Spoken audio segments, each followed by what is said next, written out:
Short answer is to just deconstruct the problem. But you're not here for the short answer, are you? To help illustrate the problem, let's take this game I'm currently working on as an example.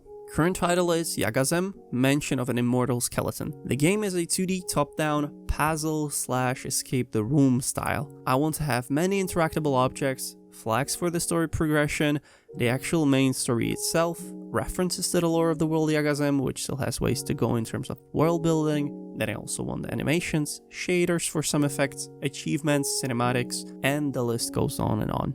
It's easy to see how one can come up with plentiful ideas for his or her project, but at the same time, this is usually accompanied by the feeling of being overwhelmed. And it's valid to feel that way. I mean, after all, making a game, even if it's not an open world RPG, is a process that takes time and should be treated that way. But this knowledge often hinders us.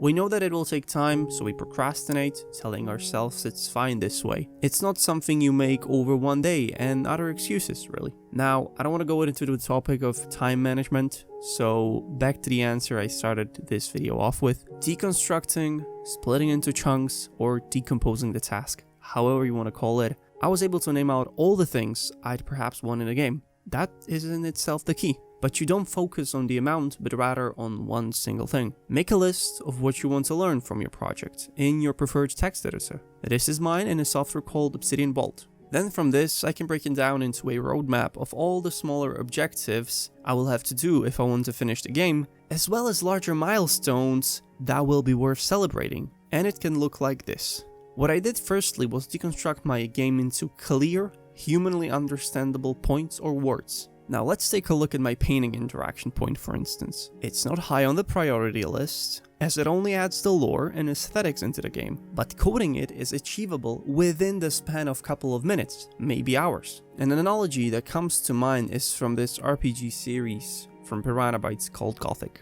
In the game, you can use a shrink spell on a troll, for example, which is a strong monster. Sure, there are pros that can defeat the adult troll with a stick, but they got experience and levels. Now, I am a noob, so I want to make my life easier by making the problem I'm trying to solve smaller. In other words, less intimidating. I'm still going to get the same amount of experience.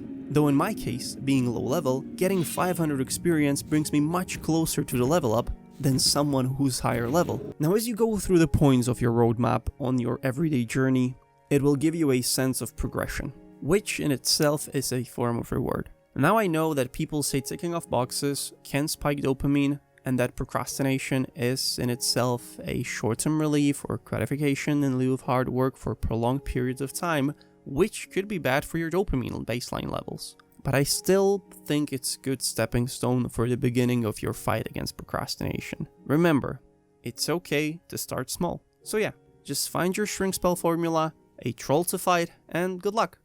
Also, thanks for watching up until this point, and hopefully I'll see you in the next one. Bye bye.